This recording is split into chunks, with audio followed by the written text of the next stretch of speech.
যত ভালোবাসে ছেলেকে তার থেকে 70 গুণ ভালোবাসে আমি খোদা। সেই বান্দাটি যার জন্য বৃষ্টি বন্ধ রেখেছিলাম তার জন্য বৃষ্টি চালু করে দিলাম। বলুন সুবহানাল্লাহ। মোহতারাম বুজুর্গ দোস্ত, 1 সেকেন্ডে একজন ওলি হতে পারে, 1 সেকেন্ডে একজন আল্লাহর বন্ধু হতে পারে। তাহলে কেন বলি লোকটা গুনাহগার, লোকটা বাজে, লোকটা সুদখোর, লোকটা মদখোর, লোকটা ডাকু? আপনার লাইফ বেকার হয়ে যাবে। আপনার লাইফ যদি শুধরাতে চান মানুষকে ভালোবাসেন।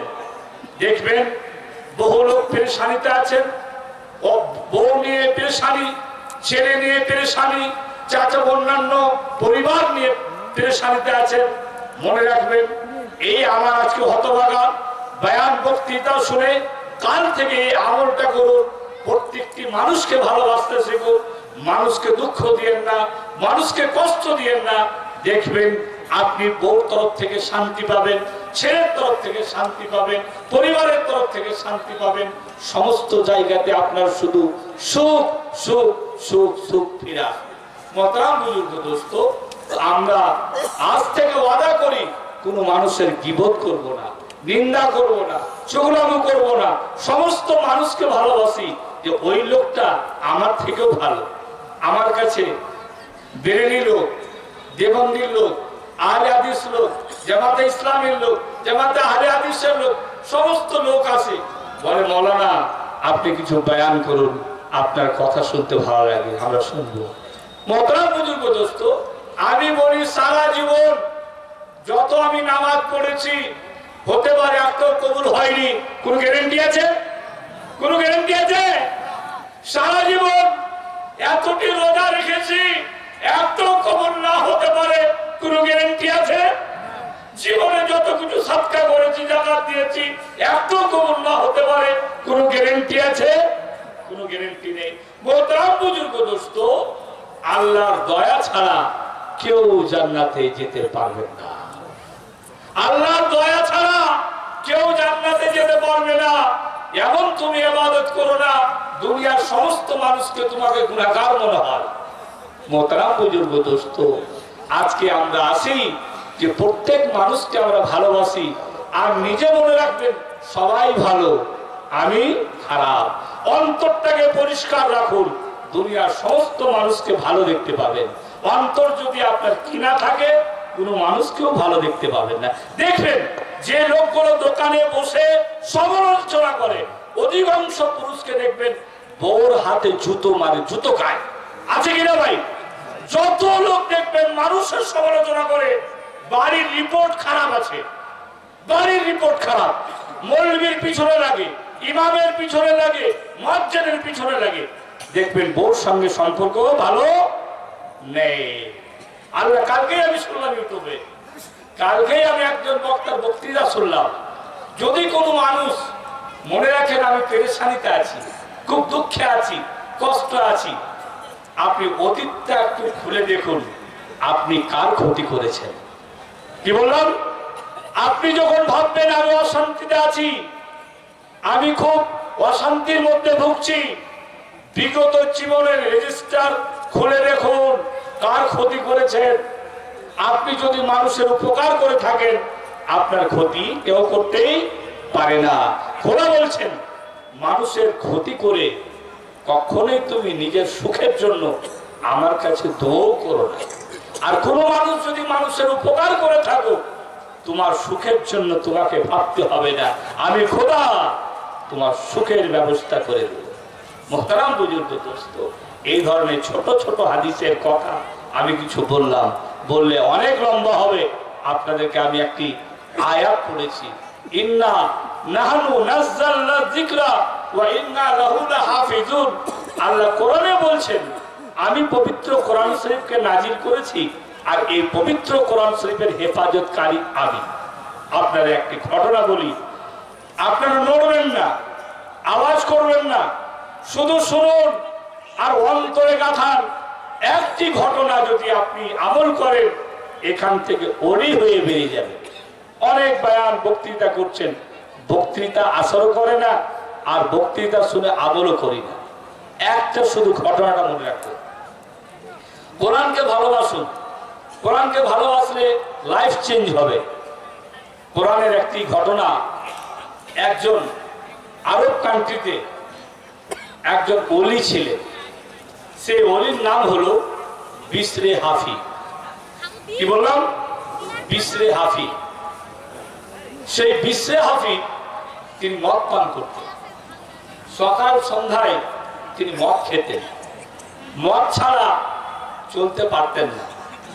একদিন মদ খেয়ে বাড়িতে ফিরছেন, ফেরার পথে দেখছেন একটা কোরআনের পাতা, পবিত্র কোরআন শরীফের একটা পাতা ছিঁড়া নোংরা ময়লাযুক্ত পানির মধ্যে ভেসে যাচ্ছে। বিসরে হাফি নেশা অবস্থায়, মদ্যপ অবস্থায় তিনি দাঁড়িয়ে গেলেন। দাঁড়িয়ে গিয়ে দেখলেন এটা তো কোনো লেখকের লেখা নয়, এটা কোনো রাইটারের বই নয়, এটা তো পবিত্র কোরআন শরীফের একটি পাতা। সেই পাতাটাকে তুললেন, তুলে সেটাকে পরিষ্কার করে নিয়ে একটা শিশির মধ্যে ভরে রেখে দিলেন। বিসরে হাফি এই কাজটা করেছিলেন, খোদা আর বিসরে ছাড়া কেউ জানতো না।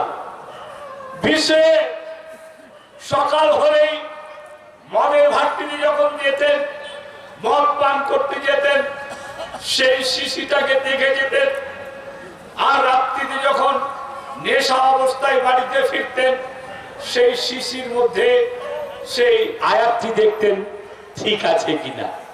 এই আমলটা শুধু বিসরেই জানতো আর খোদাই জানতো, দুনিয়ার কোন মানুষ জানতো না। বলুন সুবহানাল্লাহ। মোহতারাম বুজুর্গ দোস্ত, এই আমলটা খোদার কাছে এত পছন্দ হয়েছে যে বিসরে হাফি আল্লাহর বন্ধু হয়ে গেছেন। এখনো মদ পান করে, এখনো মদ ছাড়া থাকতে পারে না।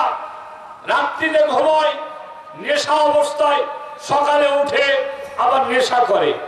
সেই লোকটির নাম কোথায় আছে? জান্নাতে মিশকাম্বারের খুশবু দিয়ে খোদা রেখে দিয়েছেন। কার নাম? নেশাখোরের নাম। আমরা একজন নেশাখোরকে তাকে খেতে দিই না, তাকে পান করতে দিই না, কিছুই দিই না, নেশাখোর বলি। আল্লাহ বলছেন হে বলে রাখো, সে নেশা করে, সে আমার মাখলুক। আমার মাখলুককে ভুল কথা বলো না, আমার মাখলুকের উপরে ইলজাম দিও না, আমার মাখলুকের উপরে বদনাম দিও না, আমার মাখলুকের উপরে তহমত দিও না। সেটা আমার বন্ধু হয়ে গেছে, সারা বিশ্বের মানুষের কাছে নেশাখোর, কিন্তু আমি খোদা আমার কাছে সে বন্ধু। মোহতারাম বুজুর্গ দোস্ত, সেই জামানার একজন ওলি ছিলেন। ওলি স্বপ্নে আল্লাহ বলছেন হে ওলি, তুমি যাও ওই গ্রামে, ধরুন যে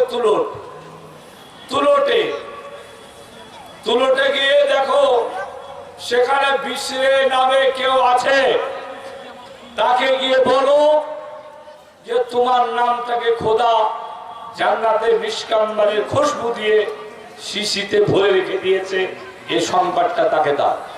সকাল হলো, আল্লাহর ওলি বেরিয়ে আসলেন তুলটে। একটা উদাহরণ বলছি। আসার পরে বললেন এখানে বিসরে নামে কেউ আছে? বললেন না। বললেন অবাক, আমি তো স্বপ্ন দেখেছি, আমার স্বপ্ন তো সবই সঠিক হয়, ভুল হয়ে গেল নাকি? বললেন এখানে কেউ বিসরে নামে নেই। দ্বিতীয় দিন স্বপ্নে দেখছেন এই আমার ওলি, তুমি অমুক গ্রামে যাও আর বিসরেকে খোঁজ করো আর তাকে এই সুসংবাদ দিয়ে দাও। দ্বিতীয় দিন আসলেন, আবার বললেন না এখানে বিসরে নেই।